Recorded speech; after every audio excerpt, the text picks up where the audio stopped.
Coming up next on Rugby Wrap-Up, Brock Stoller of the Seattle Seawolves and Bryan Ray of America's Rugby News. Rugby Wrap-Up brought to you in part by The Balanced Palate, nutrition for peak performance, and the Pig and Whistle on West 36th Street, the world's best rugby pub.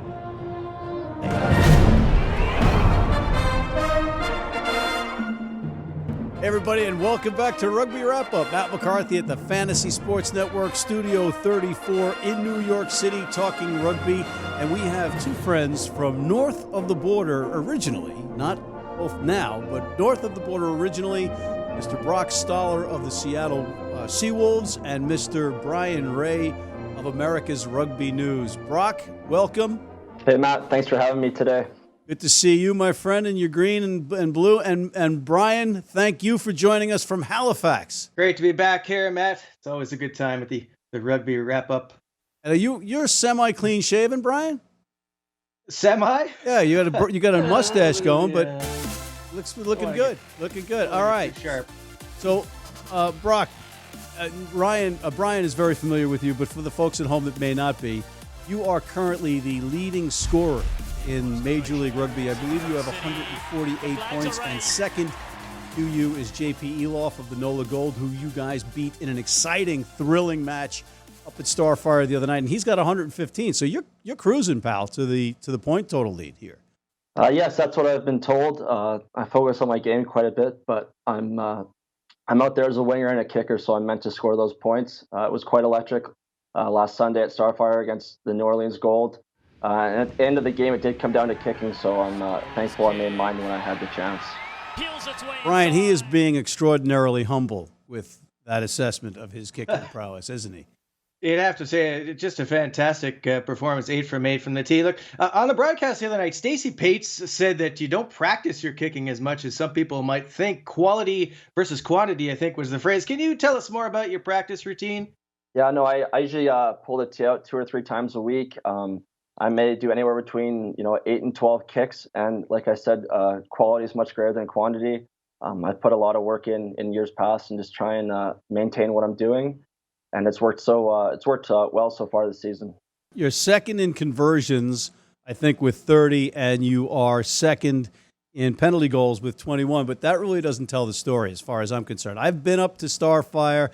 I've seen the pressure environment. I've watched you on the television because we can do that in this league, which is fantastic. But your kicks are often from ridiculous angles and with a lot of pressure, and that's not really weighted. Do you have a mechanism to deal with pressure?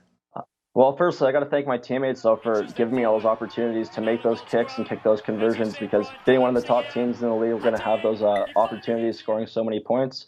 I actually do enjoy the tougher kicks on harder angles, because I'm actually having to focus on a certain spot, certain target, and it's a lot. I don't know. I find it more of a challenge, and it's just exciting to have those kicks. You don't do anything to hurt the stereotype that Canadians are humble and polite, even in the light of greatness. Yeah, repping us well. Look, I got to throw this in now. What was that? What was that? Well, these Canadian politeness. Come on, it's in our blood, right? So, we've heard a lot of rumblings here and there, but nothing really with any real meat. Just about a potential Vancouver MLR team. Obviously, I'm sure there's a lot of people traveling down to see those Seattle games. So the soonest it could happen would be 2021. You're a local from Vancouver area. Do you think Vancouver would get behind a team if it happened? I think the Vancouver and the Lower Mainland area, similar to the GTA in Ontario, would definitely be able to get behind a team. I think the toughest part is getting investors willing to put their money into an investment that may take 5-6 years maybe to pay off. But there's definitely a fan base, and I think the biggest struggle would be finding a venue and training facilities all within an area that are suitable to the financial needs of the team. Bryan, you mentioned he's a local product of Vancouver. Just so people at home understand, you're also a capped Canadian star. You've got, I think, 16 caps. If I'm not mistaken, it was Kitsilano High School and Mariloma Rugby Club? Yes, that is correct. I started playing my rugby in grade 8 at Kitsilano High School. My dad was actually the coach. I ended up going to school with him for 5 years every day, driving in, because the school he coached at and taught at was a sports school per se. It was a public school, but they had very good rugby, very good basketball, and they also had a golf team. I played a lot of sports growing up, but yeah, that's where I started playing rugby, and then it led me to playing with the Marilomas and getting to play with a couple cap Canadian players there just as I was finishing high school. I haven't heard the word hockey in there. I actually ended up, I played hockey till I was about 11 years old. Some of my parents, they had children that were a bit younger than me, and I ended up playing a few years up. And once hitting started, it kind of upset me because I was a little smaller than the rest of the players. And I ended up taking up golf actually because our car broke down in front of the ice rink after one of the games. I'll tell you what, you've made up for it more because you're what, like 6'2", 210, 215. I've stood next to you. You're a large man on the wing. I would not want to tackle you. Speaking of large presences, Richie Walker, your head coach, what's it like playing for a guy that paints his fingernails? I'll paint his fingernails. That was an unlucky dice roll for Richie. He might have been late to a meeting. I can't remember. But no, Richie's a great guy. A lot of confidence, a very calm voice in the room, and he compliments the coaching staff quite well. He gets the best out of Phil, Rickert, Tim, Pate, all the people that help in the supporting roles. He makes it all work. Yeah, look, I got to put my my Canada cap on here for just a second. Make sure we can see that. So you were actually left out of the qualifier squad in November and the America's Rugby Championship. That's a bit of a surprise to a lot of Canadians. The World Cup's obviously coming up this year. Is that kind of a in the back of your mind as a motivation? And has Kingsley Jones or anybody from that camp been in touch about that tournament coming up this year? I know the World Cup is definitely in my sights, and it's my goal to end up making the team come September in Japan. I had a poor showing back in October with the Canada A team in Uruguay, and I was able to talk to Kingsley about it and try and work towards the MLR and then set a pathway for myself to make the team come September. No, but that's definitely my goal. Kingsley was actually at the game this past weekend on Sunday because, the likes of Kyle Bailey and Eric Howard now, the Justice on our team, and obviously Phil. There's a lot of Canadian content within those two teams, so I had a quick chat with him there. And yeah, no, I'm just going to keep grinding every day and being the best I can be. Aha! So what we have here, courtesy of America's Rugby News, is a breaking story that the Toronto Arrows are holding you back from being on the national team because you play for a team in America. For Toronto Arrows, where does that come from? It's just all prevaricated, made-up stories, fake news, fake rugby news. Right.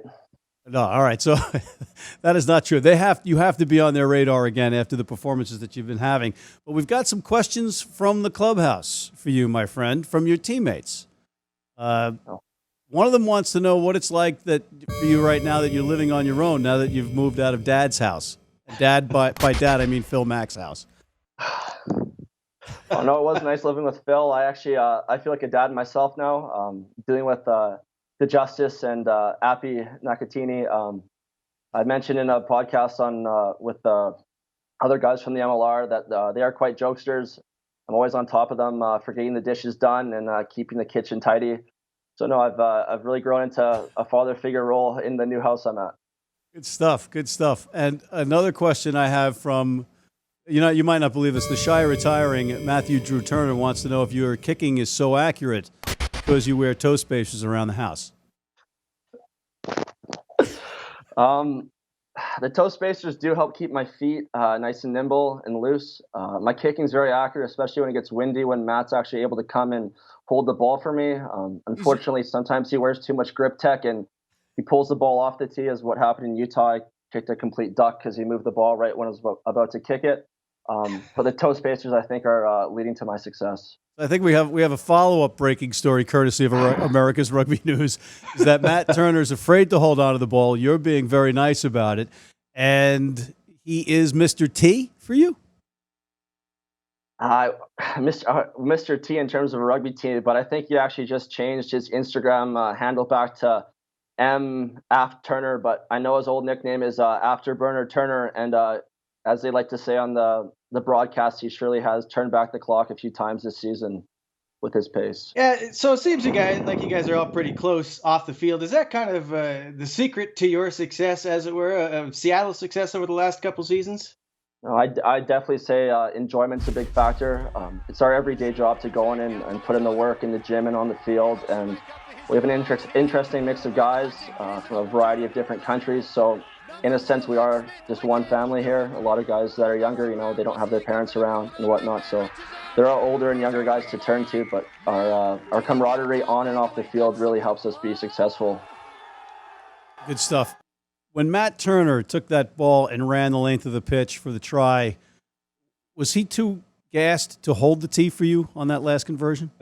Oh, down in Utah. I don't know. I think we were trying to call the paramedics there and get a CPR machine for him. He was struggling after that, but no, it was less windy at that point in the game. He didn't have to hold the tee, and I definitely wouldn't ask him to because he'd probably faint at that point. We could keep making fun of him, but the guy is having a remarkable career with the Seawolves. Bryan, do you think that we need to investigate what Dallen Stanford said on the air in regards to Matt Turner, who made his bread and butter as an England Sevens player? He referred to him as a fellow South African. Well, that's Dallen. I mean, come on. Isn't he an American at this point? Who is he to say he's South African just because he got some funny accent on the air? How do we believe that guy? He's actually from Coney Island. He's got a fake South African accent. You could tell because it's got that Brooklynese kind of sway to it. Rooney at Glendale, Brock. Who's going to win that one? That's a good question. It was pretty interesting to see Glendale go down so early to the Houston SaberCats a few weeks ago, but they showed their resiliency and fought back. I'm going to go out there and say it's going to be a tie. Really? It'll be a close game. Yeah, maybe 28-28. A tie? That'd be my prediction. Yeah. We've had a couple of those this year, haven't we? Yeah, we have. But predicting a tie, that's gutsy. That's gutsy. A man of steel predicting that one. Is there anything you guys are putting in the drinks of George Barton this year? He seems awfully angry out there for a Canadian. No, George he had a great preseason, and he's having a great season so far. It was unfortunate last season for George, just with a couple of injuries he picked up along the way, but he's really put in the work the past few months, and it's really showing on the field. So I'm happy that George is out there, and maybe he is drinking something special, but he's really showing off his skills with the Seawolves. All right, my friend. Thank you for your time. We really appreciate you coming on.